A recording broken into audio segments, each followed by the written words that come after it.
do we have? Okay. All right, we are good to go. Okay, so today we are going to be showing you how to do a flank spay on an adult guinea pig. This is Peony. She is approximately 800 gram female intact guinea pig. We don't know her age. She came from a shelter. She has been lidocaine blocked and she has been shaved in this region. So, and I didn't drape her yet because I want to show you our landmarks. So you're going to basically make a triangle mentally, and at the cranial aspect of that's going to be the end of the rib cage, which is right here. The back aspect is going to be the cranial aspect of the hind leg, and then the lower part, the bottom, is going to be kind of the body wall here. So, and then I'm going to make my incision right about here, so right in the middle of them. So now I'm going to drape her, so kind of try to remember that anatomy in your brain. And she has been pre-medicated with buprenorphine and midazolam. She is being maintained on ISO.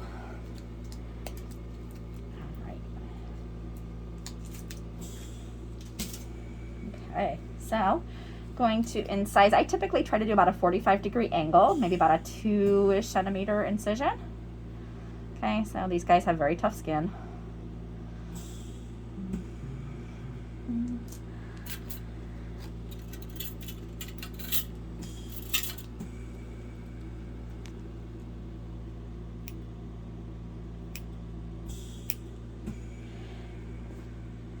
And if you watch the neuter video, I said that they were the most reactive when we do the incision, and that is very true. So there's not a lot of sub-Q flat for this girl. So we have our musculature here. I use my rat tooth, and I go up, and I cut in. Okay. And then I extend that at that 45-degree angle. Okay. So the first thing I see here is colon, unfortunately. Always colon. Always colon. So sometimes it ends up being a bit of a fishing expedition to look for it. So all I see here is colon. So I try to look up and I try to look down, and you're basically just going to look for very distinctive fat. Okay. All right. So above my colon, I found a little fat blob kind of hanging up there. I'll kind of put it back so you can kind of see. So I'm being careful to just kind of peek. I'm very cautious to stick instruments in, but I'm looking down and I don't see anything, and so then I'm looking up and I see it. Okay, so here I've exteriorized it.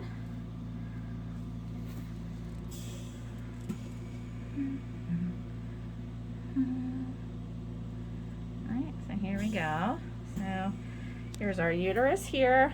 Going down here, here's our tiny little ovary right there. And so sometimes, depending upon the vasculature with the ovary, I'll do 1 ligature on the ovary and 1 on the uterus. Sometimes I'll do 2. I'll probably end up doing 2 for this girl just because her colon is in my way. So, and then I don't really worry so much in the non-pregnant female about taking like the whole way to the uterine horn. I think in the pregnant one, obviously you would, want to be conscientious of that. So I'm basically here, I'm just making a window through my fat here, and I'm going to clamp here. And if you watch the video when we talked about the male neuter, I always tend to do 3-aught monochrome for these guys, just because I find it's less reactive. Oh, that was you. Yes, sorry. Oh God, she's waking up. My stethoscope slipped from my hand for a sec. All right, so obviously always checking to make sure we don't have colon. So underneath I just see fat here, and my colon is kind of down there. You can kind of see it's always very green and brown. So gonna slip. She is a pretty underdeveloped uterus, so I probably am only gonna do 1 ligature on her. I certainly have done 2 though, if I feel like there's a lot of vasculature with the uterus. So, and kind of another tip if you are spaying a pregnant one is obviously try to go as close to the body of the uterus as you can, but leave a very long tag on your suture. And then that way you can find it and kind of verify that you've tracked the entire uterus for any fetuses. So I'm going to cut here.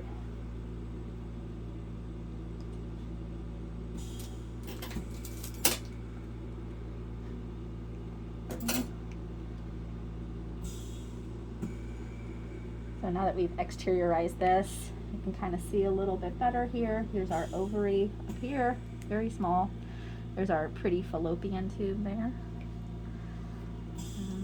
Gonna grab that. Grab a small clamp. So go under. And I have had this rip before. And honestly, when it has ripped, it's not been a significant bleeder. Obviously, pregnancy would be the exception to that. But it has ripped and kind of gone back in the body, and I just checked for bleeding.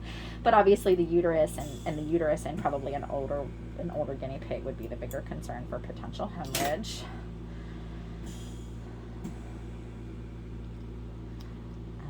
All right. So.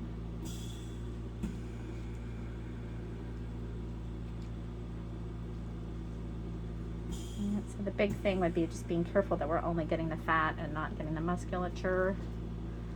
So I'm going to rotate my clamp there.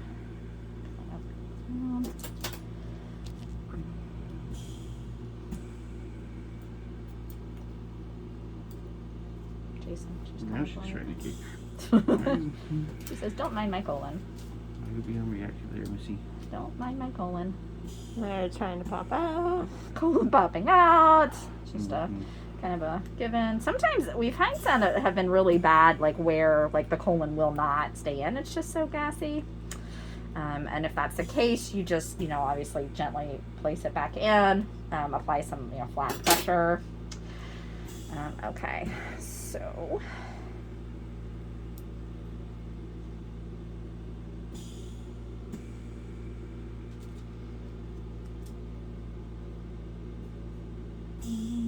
Just cutting under my clamp.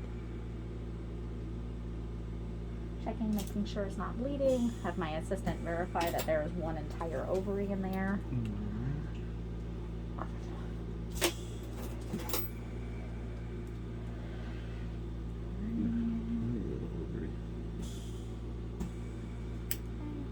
So here I do just a 2-layer closure. So here's our body wall here.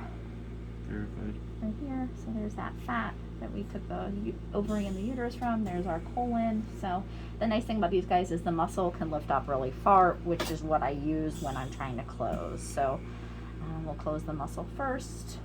Verify that we don't have any colon when we're placing our bites. See, it's hanging out right there.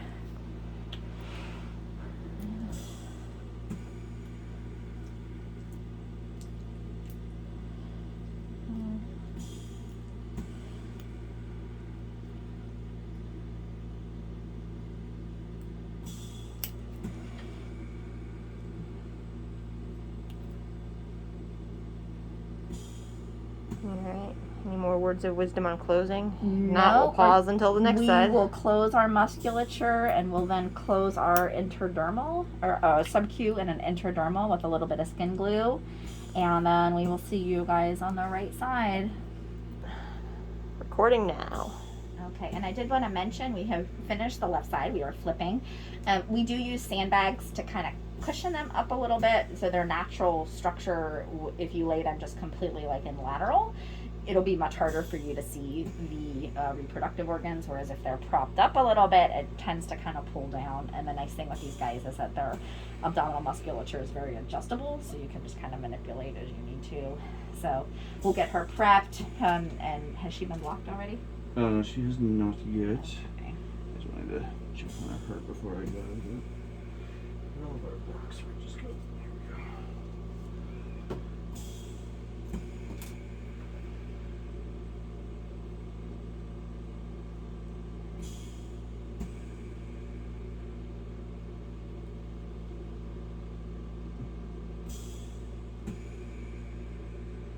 Man, that is some thick skin.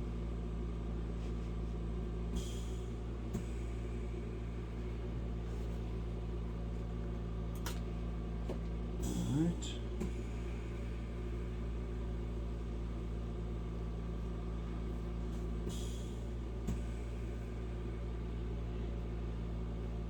Try and wipe some of her silky locks out of the way. Okay, so drape her in. So again, our anatomical landmark. So here's our last rib. Here's our cranial aspect of the hind leg. Here is our body wall, but now obviously we're gonna incise at the opposite 45-degree angle. So, and we'll just show you how to find the ovary, and then I think, you know, really the ligation and the closure is pretty comparable. So again, making about a 2 millimeter incision. And I will say that there are some people who actually will remove both sides through a single incision, and I give them total props. It's just not something I feel like I can figure out, mostly because I'm super cautious to, you know, insert instruments in, but definitely there are some people who do that. And I think with a little bit of practice, if that's something that, you know, you feel like you could do, great. So cutting through the skin here. So here's our musculature. So I'm going to grab my rat tube.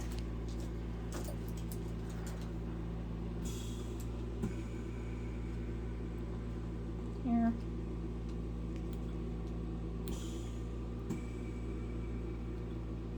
And colon's right there, so you can see it already popping out.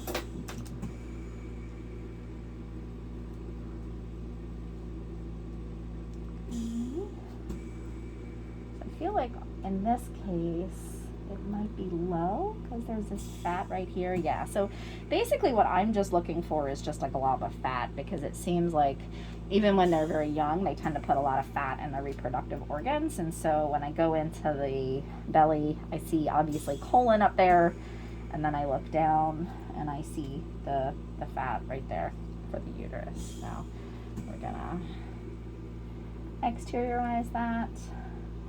So again, there's a start of the uterus here, going down, and then up here,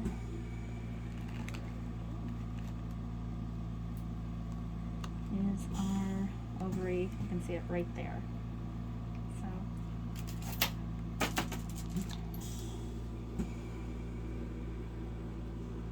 And I mean, obviously, when you're placing your clamp, I always kind of double check and have even my assistant just verify that I'm not catching anything like colon in there. So looking over here, nice and clean. Looking over there, nice and clean. Verifying that there's my ovary. So clamp in there. Did not have skin there, so that's good. And definitely, you know, want to be very careful with how much dissecting you're doing with the fat, just because it can be kind of friable. So, slipping this through.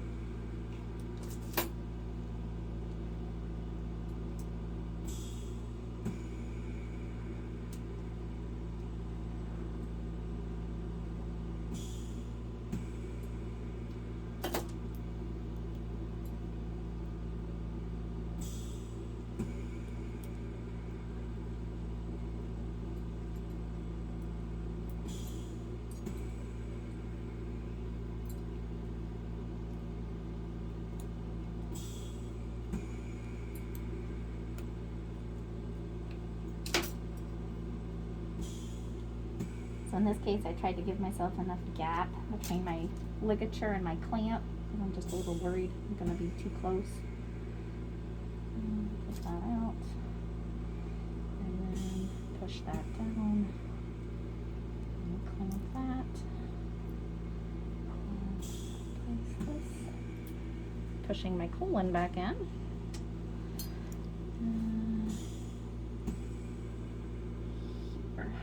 You see I have a muscle there, so I haven't caught that. Placing that clamp there.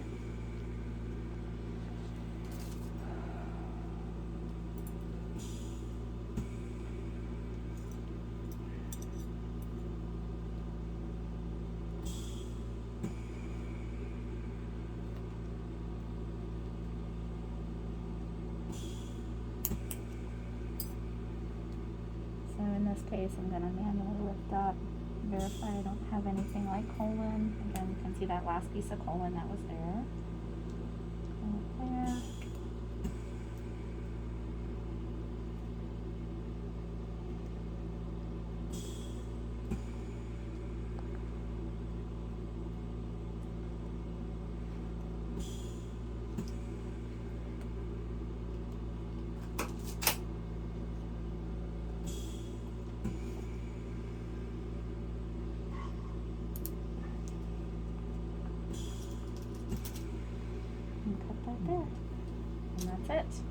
So, and we won't show you the closure. So I think that's it. Post-op, this girl will get some Medicam and she'll get some sub-Q fluids. We'll just go in and verify no bleeding here. So nothing's coming up. Obviously, you know, gentle movements with the colon right there. So, and I will say, I know in the beginning you're probably going to want to make a bigger incision, but you just then also have to kind of consider the bigger incision, the more likely to have the colon come out. And you can obviously be gentle and put it back in, but they can be very persistent. So I think that's it. So best of luck when you try it. Definitely, it'll take you some time to figure out what you're looking for in there. So, you know, but don't be too hesitant to kind of kind of retract your muscle and look around, look down, look up. There is this upper fat pad up here, and if you make your incision too far proximal, then you could incise. You could find that and think that that's the fat, but that is very thick, so it will not move.